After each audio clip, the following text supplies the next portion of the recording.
Welcome to the very first episode of Warpstorm Weekly, your one-stop spot for all things Warhammer 40k.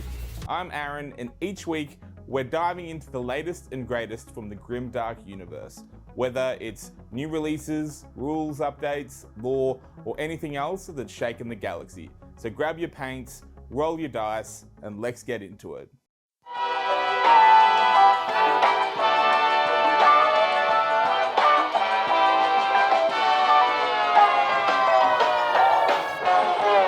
First off, this week has been insane in terms of releases, thanks to the Warhammer World Championships in America. I've seen a ton of photos from the event, and wow. Congratulations to all the champions and the competitors who made it there. Apparently there was representatives from over 40 countries, and Australia even came in a respectable 8th in the Warhammer 40k. Maybe one day I'll make it overseas for one of these events, but honestly, transporting a Warhammer army internationally sounds like a nightmare.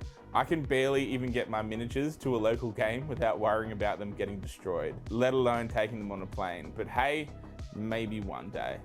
Now, let's talk releases. First up, we've got a major refresh of the Aeldari Aspect Warriors, something that's definitely been well overdue. Forgive me, I will butcher every single one of these names. First on the list is Azurman, the first Phoenix Lord of the Aeldari and the founder of the Dire Avengers. Azurman survived the fall of the Eldar and is now an immortal hero guiding his people. His philosophy of duty and protection weigh heavily on him, but he stands as a symbol of hope for the Aeldari.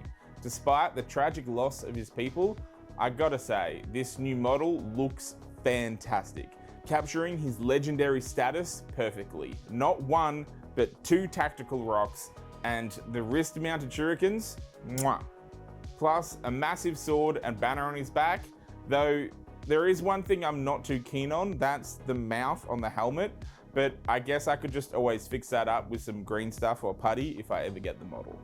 Next up is Fragan, the Phoenix Lord of the Fire Dragons. Now, we did see a teaser of this guy a while back, but this new model update really brings him to life. Fragan wields the legendary Fire Pike and is known for his fiery temper and unmatched skill in battle. He's both a symbol of wrath and protection, leading the Fire Dragons to their eternal war to defend the Aeldari.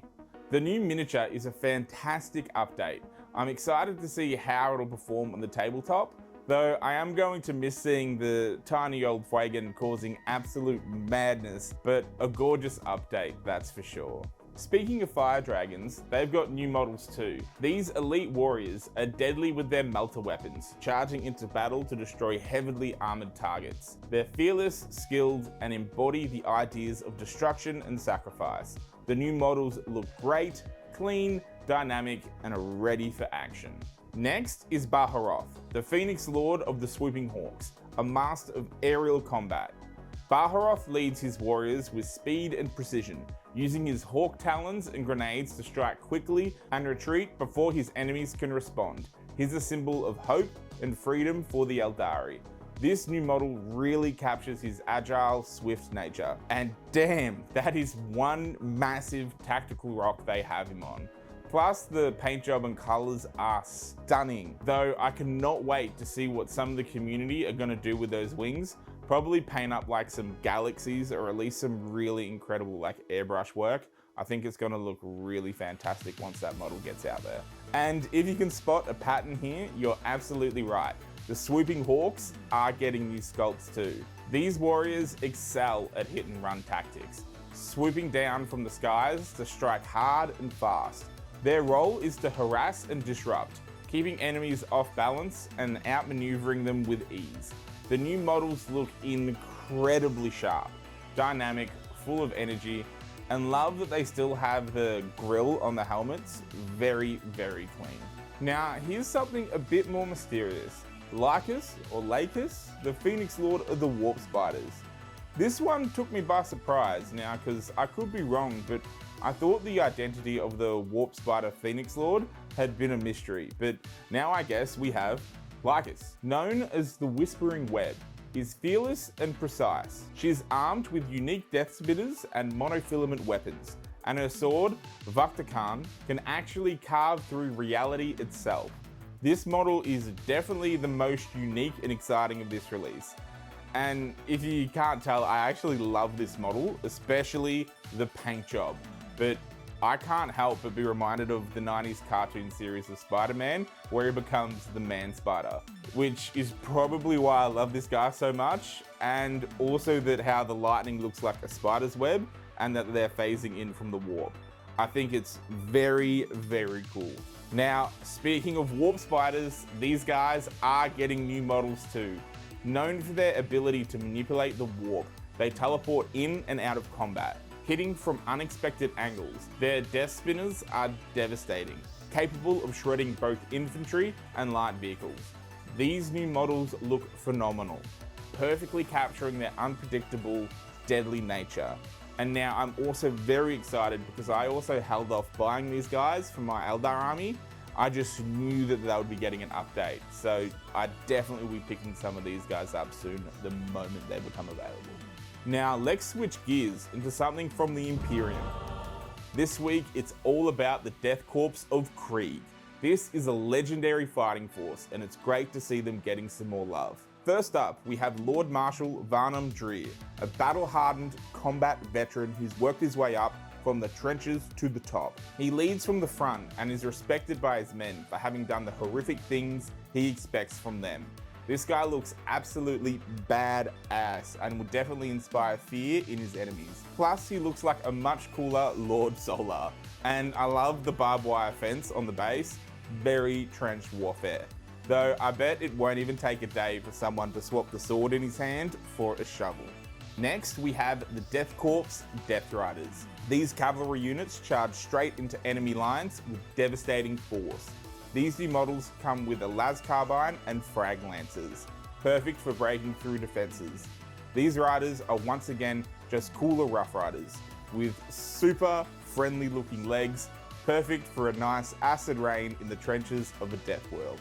And for the close quarters specialists, we have Death Korps Combat Engineers. These guys are equipped with heavy armor, shotguns, flamers, and even remote mines. Everything they need to thrive in tight, brutal combat. Now, the remote mine. These guys are cool and all, but what? No need to take a vote, everybody. Miniature of the Year is right here. Whoever designed this thing, bravo, absolute amazing. Of course, you can't forget the artillery. The Death Korps are known for their brutal bombardment, and their new artillery teams can be built as mortars, rocket launchers, or even a fearsome siege cannon. Expect some serious damage with these guns on the table. Or until indirect fire gets nerfed again for like the 100th time.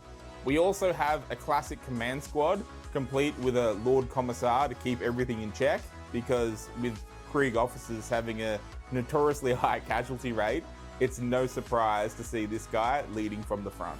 I think this is neat. Every guard force needs a command squad with some cheap and quick orders on the tabletop. Lastly, we have the heavy support squads to lay down some suppressing fire. These guys are cool. The Flamer looks incredible, but very same to what we've seen before, and what we also expect from guard units is to have a heavy weapon squad.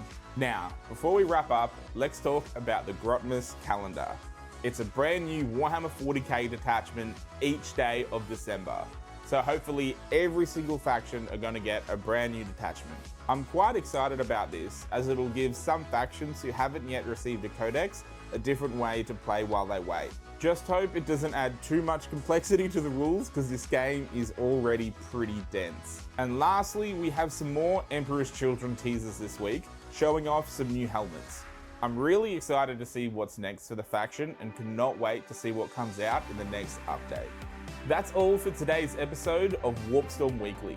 I hope you've enjoyed this format. It's a bit different from what I usually do, so let me know your thoughts in the comments. If you want to share your own models or just chat about all things Warhammer, be sure to join our Discord, and don't forget to subscribe to the channel. It really means a lot.